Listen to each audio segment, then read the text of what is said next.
There is a grain that contains more protein than beef, a seed so complete that NASA selected it to feed astronauts in space. It grows faster than weeds, survives drought that kills corn, and produces food from both its leaves and its seeds. For 8,000 years, it fed the largest empire in the Americas. Then the Spanish arrived. They did not just conquer the people who grew it. They made growing it punishable by death. They burned the fields. They cut off the hands of farmers caught planting it. They erased it so completely that most people alive today have never heard its name. This was not about religion. This was not about gold. This was about control. A grain that feeds millions without permission, that grows without masters, that makes empire unnecessary, cannot be tolerated. So they destroyed it, and what they could not destroy, they made us forget. This is the story of the forbidden grain that refused to die. Welcome to Traditional Harvest. Before we open this vault, if these stories matter to you, the best way to preserve this wisdom is simple. Subscribe, hit the bell, and share these stories with those who need to remember what we forgot. The archive opens in the Valley of Mexico, 6000 BCE. Long before the pyramids of Teotihuacan rose from the earth, the ancestors of the Aztecs discovered something growing wild in the highlands. A plant with blood-red leaves and seed heads that blazed like fire against the sky. They called it Huautli, the immortal one. This is amaranth. Amaranthus comes from the Greek word amaranthos, meaning unfading, the flower that never dies. It belongs to a family of 60 species that span the globe, but 3 species became civilization's foundation. Amaranthus hypochondriacus, Amaranthus cruentus, Amaranthus caudatus. Together, they fed empires. The Aztecs did not just eat amaranth, they worshipped it. Every year during the festival of Huitzilopochtli, priests mixed amaranth flour with honey and human blood to create zoali, sacred cakes shaped like gods. The people consumed the gods. They became divine through eating. Amaranth was not just food, it was theology made edible. By the time Hernán Cortés arrived in 1519, the Aztec Empire collected 20,000 tons of amaranth in annual tribute. That is the same amount as corn, the same amount as beans. Amaranth was one of 3 pillars holding up a civilization of 5 million people. Moctezuma's treasury demanded it from 17 provinces. Farmers grew it on floating gardens called chinampas. It carpeted the highlands in waves of crimson and gold. And then the Spanish came. Cortés saw the blood rituals. He saw the sacred cakes. He understood immediately what the priests understood.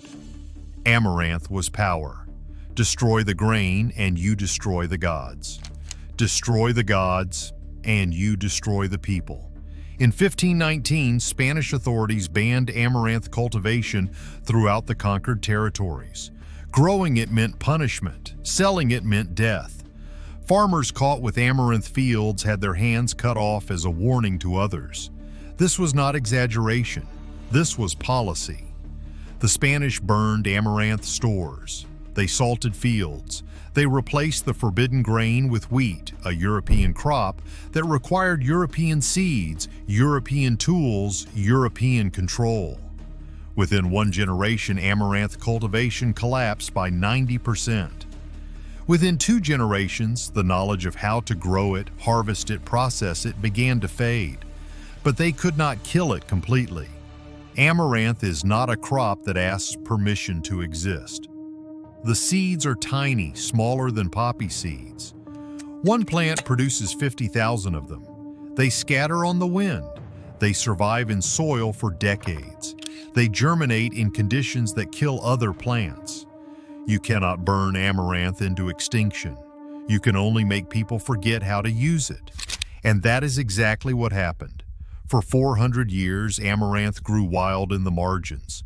It grew in ditches, on roadsides, and in abandoned fields. The plant the Aztecs called immortal became the weed colonizers called pigweed. Same plant, different name, different memory. Agricultural extension offices still call it pigweed today. They sell herbicides specifically to kill it. They publish technical bulletins calling it a menace to cornfields. The irony is brutal. The grain that outproduced corn for 8,000 years is now poisoned to protect corn yields. Let us talk about what amaranth actually contains, because this is where the suppression becomes unforgivable. Amaranth grain contains 13 to 14% protein. Wheat contains 10%, corn contains 9%, rice contains 7%. Amaranth is not just higher, it is superior. The protein quality matters more than quantity. Most grains are deficient in lysine, an essential amino acid humans cannot produce. Without lysine, your body cannot fully use the protein you eat. Amaranth contains lysine at levels double that of wheat. When you eat amaranth with corn or rice, the proteins combine into complete nutrition. The Aztecs knew this intuitively. They ate amaranth with corn and beans. 3 crops provided every amino acid the human body requires. But there is more. Amaranth contains squalene, a compound usually extracted from shark liver oil. Squalene is an antioxidant, a skin protector, a potential cancer fighter. Most grains contain almost none. Amaranth contains 6% of its oil as squalene. The iron content is 5 times higher than wheat. The calcium content is 3 times higher than milk. The fiber content rivals oats. And unlike wheat, amaranth contains no gluten. For the 1% of people with celiac disease and the many more with gluten sensitivity, amaranth is salvation. It is one of the most complete foods on earth, packed into seeds the size of sand grains. In 1972, Australian physiologist John Downton published a study that changed everything. He demonstrated that amaranth seeds contain protein levels competitive with any grain and superior in amino acid balance. The scientific world rediscovered what the Aztecs had known for millennia. NASA took notice. In the 1980s, they selected amaranth for space missions because it grows fast, produces both edible leaves and seeds, requires minimal water, and provides complete nutrition. Astronauts could grow it in orbit. 1 crop, 2 harvests, perfect protein. The immortal grain became space food. But something strange happened. Despite the science, despite NASA, despite everything we learned, amaranth never returned to our fields. Today, global amaranth production is measured in thousands of tons. Wheat production is 750 million tons. Corn exceeds 1 billion tons. Amaranth remains invisible. Why? The answer reveals everything about who controls what we eat. Amaranth is difficult to patent. It has been cultivated for 8,000 years. It is public domain. You cannot own a seed that predates property law.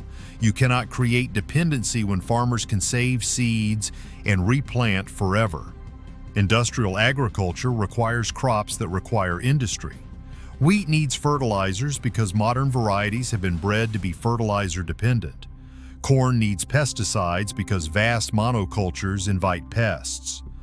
Rice needs irrigation because paddies were designed for water control. These dependencies are not accidents. They are business models. Every input sold is profit. Every seed purchased is revenue. Every season that farmers must buy new supplies is control maintained. Amaranth breaks the model. It grows in poor soil without fertilizer. Its natural pest resistance reduces chemical needs. It tolerates drought that devastates corn. It produces 2 harvests from 1 planting, grain, and leaves. Farmers can save seed and replant indefinitely. There is no recurring revenue in amaranth. There is only food. Food without profit is dangerous to systems built on control. The industrial objections sound reasonable. Amaranth seeds are too small for combines designed for wheat. Harvest is labor-intensive. Processing requires equipment farmers do not own. Storage is complicated because the tiny seeds flow like water. All true, all solvable. We engineer solutions for profitable problems. We ignore solutions for unprofitable ones. The technology to harvest amaranth efficiently exists. It is simply not invested in because the return is not extractable. Climate change advances. The crops feeding 8 billion people were bred for stable conditions. They require predictable rain, predictable temperatures, predictable seasons. That stability is ending. Droughts are intensifying, floods are increasing, temperature swings are widening. The grain belt is shifting north. Corn yields are becoming unpredictable. Wheat harvests are failing in regions that once guaranteed surplus. Amaranth waits. It evolved in the highlands of Mexico where temperature swings are extreme. It survives frost that kills beans. It survives heat that withers lettuce. It survives drought by going dormant, then erupting back to life when rain returns. Its deep taproot finds water that shallow-rooted crops cannot reach. In conditions that destroy industrial agriculture, amaranth thrives. It was built for chaos. In the Himalayas, farmers never forgot. They call it ramdana, God's own grain. For thousands of years, they have grown it on terraced mountainsides too steep for other crops. They pop the seeds like popcorn. They grind them into flour. They mix them with honey into ladus, sweet balls eaten during festivals. The tradition survived because the terrain was too remote for colonizers to bother suppressing. Ramdana in Mexico, the memory is returning. Oaxacan farmers are replanting huautli in the same valleys where the Aztecs once harvested 20,000 tons. They sell alegría, joy, the traditional confection of popped amaranth and honey that has been made since before Columbus was born. The name is deliberate, a food of joy, an answer to 400 years of sorrow. Alegría. In the United States, organic farmers are experimenting with amaranth as a specialty crop. Health food stores stock amaranth flour alongside quinoa and teff, but production remains tiny, marginal, almost invisible. The agricultural establishment still calls wild amaranth pigweed. They still spray it with glyphosate. They still treat abundance as an enemy. Marginal. The pattern repeats across history. Quinoa was dismissed as peasant food until Western health trends made it profitable, and then corporations took over and indigenous farmers could no longer afford their ancestral grain. Teff was virtually unknown outside Ethiopia until gluten-free markets created demand, and then patent attempts began. The crops that enable sovereignty are targeted precisely because they enable sovereignty. What cannot be controlled must be suppressed, forgotten, renamed as weeds. Sovereignty amaranth survived the conquistadors. It survived 400 years of forgetting. It survived being called pigweed by the descendants of those who called it huautli. It grows in cracks, in abandoned lots, in the margins of fields where herbicides missed. It is still producing 50,000 seeds per plant. It is still growing faster than the crops planted to replace it. It is still waiting for hands willing to harvest. 50,000. The Aztecs called it the immortal one. They were not speaking metaphorically. They understood what industrial agriculture cannot accept. Some plants refuse to die because they were designed for survival, not profit. Amaranth does not need us. We need amaranth. We just forgot. But forgetting is not permanent. The seeds are still viable. The knowledge is returning. In every heritage garden, in every organic farm experimenting with alternatives, in every kitchen where amaranth flour becomes bread, the memory revives. Immortal. The Spanish burned the fields. They cut off hands. They banned cultivation under penalty of death. They tried to erase 8,000 years of cultivation in a single generation. And they failed. Because you cannot kill what refuses to die. You can only make people forget. And now we are remembering. Failed climate chaos is coming. The crops feeding civilization were bred for a world that no longer exists. When the fields of corn and wheat begin to fail, When the irrigation runs dry, when the fertilizers become unaffordable, amaranth will be ready. It has been ready for 8,000 years. It survived empire. It survived conquest. It survived 400 years of erasure. It will survive what is coming. The only question is whether we will remember in time. Ready. If this story opened something for you, subscribe to Traditional Harvest and hit the bell. Every like, every share helps preserve what they tried to erase. The next harvest comes soon.